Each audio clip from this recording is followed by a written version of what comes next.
Il y avait une fois un homme et une femme qui depuis longtemps désiraient en vain un enfant. Finalement, la femme crut pouvoir espérer que le bon Dieu comblerait ses vœux. Il y avait dans leur chaumière une petite fenêtre par laquelle on voyait un beau jardin rempli des fleurs les plus belles. Mais le jardin était entouré d'un grand mur et personne n'osait y entrer parce qu'il appartenait à une fée très puissante, que tout le monde craignait. Un jour, la femme, debout à la fenêtre, regardait le beau jardin et elle aperçut une plate-bande qui était plantée de cette mâche que l'on appelle doucette. Et cette mâche était si fraîche, si verte et si appétissante qu'elle eut un grand désir d'en manger. Et à partir de ce jour, ce désir grandit de plus en plus, et comme elle savait qu'elle ne pourrait pas en obtenir, elle tomba malade, toute pâle et toute misérable. Son mari s'effraya et lui demanda « Qu'est-ce qui t'arrive donc, ma chère femme ?» Si je ne peux pas manger une salade des marches qui sont derrière notre maison, je crois que je vais mourir. Son mari, qui l'aimait beaucoup, se dit « Je ne vais tout de même pas laisser ma femme mourir. Je vais aller lui chercher des mâches coûte que coûte. » Au crépuscule, il franchit le mur du jardin de la fée, arracha en toute hâte une poignée de mâches et l'apporta à sa femme. Elle s'en fit aussitôt une belle salade qu'elle mangea avec avidité. Et elle la trouva si bonne, que les jours qui suivirent, son envie devint encore 3 fois plus forte. Pour la calmer, son mari dut encore une fois entrer dans le jardin. De nouveau, au crépuscule, il franchit le mur, mais comme il venait de l'escalader, il fut saisi d'une énorme frayeur en voyant la fée se dresser devant lui en roulant des yeux terribles. Comment oses-tu? Comment oses-tu pénétrer dans mon jardin et emporter mes mâches comme un voleur? Cela mérite une bonne punition. Oh, soyez clémente envers moi. C'est la nécessité qui m'a poussé à le faire. Ma femme a aperçu le carré de mâche par la fenêtre. Elle a eu tellement envie d'en manger qu'elle serait morte si je ne lui en avais pas donné. Alors la fée s'adoucit un peu et lui dit Oui, si tu me dis la vérité, je te permets d'en emporter autant que tu voudras, mais à une condition. Il faudra me donner l'enfant que ta femme doit mettre au monde. Tout ira bien pour lui et je m'en occuperai comme une mère. Oh oui, madame, je vous le jure, madame. L'homme, dans sa crainte, promit tout ce qu'elle voulut. Et, lorsque la femme eut son enfant, la fée apparut aussitôt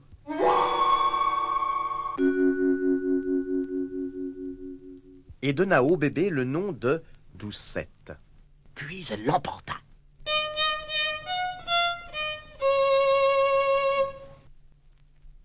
Doucette était la plus belle petite fille du monde. Lorsqu'elle eut 12 ans, la fée l'enferma dans une tour qui se dressait dans une forêt profonde et qui n'avait ni escalier, ni porte. Il y avait juste une petite fenêtre tout en haut.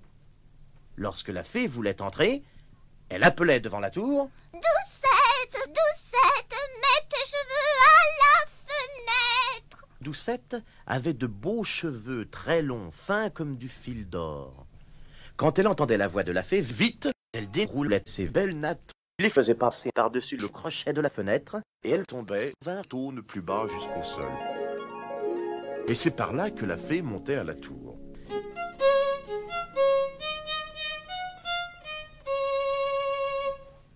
Au bout de quelques années, le fils du roi vint à passer dans la forêt et arriva devant la tour. Il entendit alors une si jolie chanson qu'il s'arrêta et prêta l'oreille. C'était Doucette qui, pour faire passer le temps dans sa solitude, faisait résonner sa jolie voix. Le fils du roi voulut monter jusqu'à elle et chercha une porte, mais la tour n'en avait pas. Il remonta sur son cheval et rentra chez lui. Mais la jolie chanson l'avait tellement troublé qu'il revint désormais l'écouter quotidiennement dans la forêt. Un jour, qu'il se tenait debout derrière un arbre, il vit arriver une fée et l'entendit appeler. « Doucette, Doucette, mets tes cheveux à la fenêtre !» Alors, Doucette déroula ses beaux cheveux d'or. Et la vieille fée monta jusqu'à elle. Le fils du roi pensa Si c'est là l'échelle par laquelle on monte jusqu'en haut, un jour je tenterai ma chance. Et le lendemain, comme la nuit commençait à tomber, il s'approcha de la tour et cria « Doucette, Doucette, mets tes cheveux à la fenêtre !» Sitôt que les beaux cheveux de Doucette touchèrent le sol, le fils du roi s'élança jusqu'en haut de la tour. Doucette eut d'abord très peur de voir un homme pénétrer dans la tour, car ses yeux n'en avaient encore jamais vu. Mais le fils du roi se mit à causer avec elle très amicalement et lui raconta que son cœur avait été si ému par la chanson qu'elle chantait qu'il ne le laissait plus en repos et qu'il s'était senti obligé de la voir en chair et en os. Alors, Doucette oublia sa crainte, et lorsqu'il lui demanda si elle voulait le prendre pour mari, elle vit qu'il était jeune et beau et se dit « Oh, celui-ci m'aimera plus que cette vieille fée. » Aussi, elle lui répondit « oui » et mit sa main dans celle du fils du roi. Elle lui dit alors « Je veux bien partir avec toi, cher mari, mais je ne sais comment descendre. Chaque fois que tu reviendras, apporte-moi un écheveau de soie avec lequel je tresserai une échelle. Lorsque l'échelle sera terminée, je descendrai et tu m'emporteras sur ton cheval. » Ils convinrent que le fils du roi viendrait tous les soirs, puisque dans la journée la vieille fée était là. Celle-ci ne s'aperçut tout d'abord de rien. Mais un jour, Doucette se mit à lui dire « Dites-moi, Madame Gothel, comment se fait-il que vous soyez plus lourde que le jeune fils du roi qui monte jusqu'à moi en un instant ?» Ah, malheureux enfant, qu'est-ce que j'entends là? Je croyais t'avoir préservé du monde et pourtant, tu m'as trahi. Dans sa colère, elle saisit les beaux cheveux de Doucette, les entortilla 2 ou 3 fois autour de sa main gauche, saisit une paire de ciseaux de la main droite et... elle les coupa tous. Les belles nattes tombèrent sur le parquet et la fée était si impitoyable qu'elle emmena la pauvre Doucette dans un désert où elle dut vivre dans le chagrin et dans la détresse. Mais le jour même où elle avait chassé Doucette, la fée attendit le crépuscule et attacha les nattes au crochet de la fenêtre. Lorsque le fils du roi arriva et appela « Doucette, Doucette, mets tes cheveux à la fenêtre !» Alors la vieille fée déroula les cheveux de Doucette.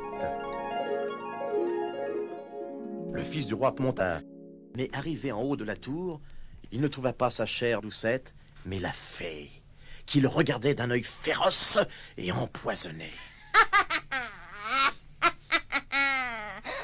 Tu viens chercher ta femme chérie. Mais le bel oiseau a quitté son nid et ne chantera plus. Le chat l'a emporté et maintenant il va t'arracher les yeux. Doucette est perdue pour toi, tu ne la retrouveras jamais. Et perdu de douleur, le fils du roi dans son désespoir se précipita par la fenêtre. Il ne se tua pas, mais les épines des buissons dans lesquels il tomba lui crevèrent les yeux. Alors, aveugle, il se mit à errer dans la forêt. Il ne mangeait que des racines et des fruits sauvages, et ne cessait de se lamenter et de pleurer la perte de sa femme bien-aimée. Il vécut ainsi misérablement quelques années, et il arriva enfin dans le désert où Doucette vivait une existence douloureuse avec les 2 jumeaux qu'elle avait eus de leur union, un garçon et une fille. Il entendit une voix et il lui sembla la reconnaître. Il se dirigea vers elle, et lorsqu'il parvint tout près, Doucette l'aperçut, se jeta à son cou et se mit à pleurer. Et 2 de ses larmes tombèrent sur les paupières du fils du roi, qui retrouva soudain la vue. Ses yeux redevinrent aussi clairs qu'auparavant. Il emmena Doucette dans son royaume, où on l'accueillit avec une grande joie, et ils vécurent longtemps dans le bonheur et dans l'allégresse.